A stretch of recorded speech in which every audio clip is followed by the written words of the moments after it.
Hello everyone, எல்லாரும் எப்படி இருக்கீங்க? நல்லா இருக்கீங்கன்னு சொல்லிட்டு நம்புறேன். நான் உங்கள் டேவிட். நேற்று ஒரு வீடியோ போட்டிருந்தோம். என்ன அப்படின்ட்டா, ஒரு 3 நாளைக்கு முன்னாடி உதயநிதி அவங்கள அரெஸ்ட் பண்ணியிருந்தாங்க.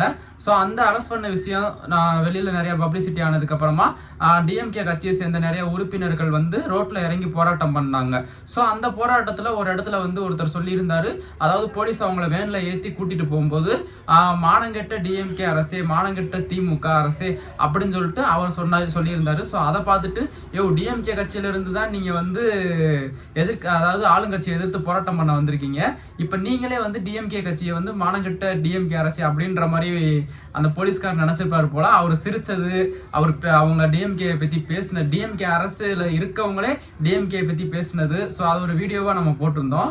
ஸோ இந்த ஒரு இடத்துல தான் இப்படி இருக்குமேன்னு பார்த்தா எனக்கு தெரிந்து டிஎம்கே கட்சியில இருக்கவங்க ஃபுல்லாமே டிஎம்கேக்கு எதிராக தான் வேலை பார்ப்பாங்க போல.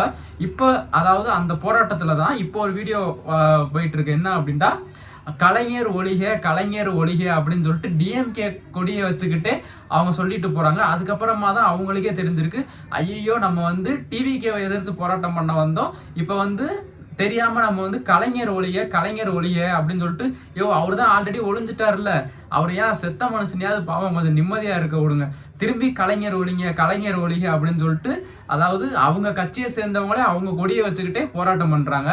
ஸோ இதெல்லாம் வந்து தெரிஞ்சு பண்றாங்களா இல்ல தெரியாம பண்றாங்களா, இல்ல ஏதாவது எப்படி அந்த கட்சியில இருந்துகிட்டே இல்ல இந்த கட்சியால நம்ம ரொம்ப பாதிக்கப்பட்டிருக்கோம், நம்ம தெரியாம பண்ற மாதிரி போய் வேணுக்குன்னே டிஎம்கே பத்தி பேசுவோம் ஏதாவது ஒண்ணு அப்படின்னு பண்றாங்களான்னு தெரியல. நான் அந்த வீடியோவை காட்டுறேன், ஒரு நிமிஷம் பார்த்துட்டு வாங்களே.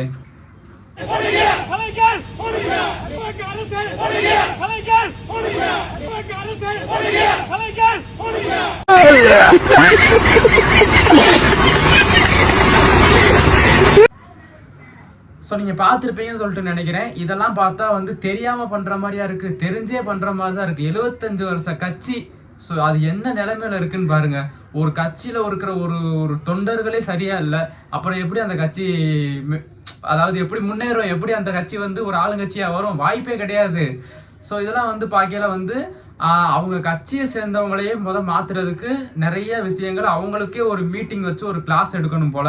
எதுக்காக போராட்டத்துக்கு போறோம், யாரை பத்தி பேச போறோம்ன்றதுக்கு தனி ஒரு ப்ரிப்பேர் பண்ணி அவங்களுக்கே ஒரு கிளாஸ் எடுக்கணும் போல. அப்படி பண்ணாவது அவங்களுக்கு வந்து சரியா இல்லை, நம்ம எந்த கட்சியை எதிர்த்து போராட்டம் பண்ண வந்திருக்கோம் அப்படின்றது தெரியுமான்னு தெரியல. இந்த விஷயத்த தான் நான் உங்கள்கிட்ட சொல்லணும்னு நினைச்சேன். ஏன்னா ஏதாவது ஒரு இடத்துல 2 இடத்துல மிஸ்டேக் ஆனால் பரவாயில்ல. ஸோ எல்லா இடத்துலையுமே இது வந்து இப்போ மட்டும் இல்லை, ஏற்கனவே நிறைய இடத்துல இந்த ஒரு மீட்டிங்ல ஒரு மேடையில் பேசும்போது, அப்புறம் இப்போ இதுக்கு முன்னாடி போட்ட வீடியோவில், இப்போ பாடுற வீடியோவில் டிஎம்கே காரங்களே டிஎம்கே பற்றி கேவலமாக பேசுகிறாங்க. ஸோ இதெல்லாம் தெரிஞ்சு பண்ணுறாங்களா தெரியாமல் பண்ணுறாங்களா அப்படின்றது எனக்கு தெரியல. நீங்கள் என்ன நினைக்கிறீங்கன்றதை கமெண்ட்டில் சொல்லுங்கள். ஸோ தேங்க்யூ ஃபார் வாட்சிங் this video guys. Subscribe my channel. இந்த மாதிரி இன்ட்ரெஸ்டிங்கான விஷயத்த, ரொம்ப ஃபன்னான விஷயத்த, அதாவது சீரியஸான விஷயத்த கூட ரொம்ப ஃபன்னாக சொல்கிறதுக்காண்டி தான் நம்ம சேனல் இருக்குது. ஸோ நம்ம சேனலை சப்ஸ்கிரைப் பண்ணி வச்சுக்கோங்க. தேங்க்யூ ஃபார் வாட்சிங் திஸ் வீடியோ.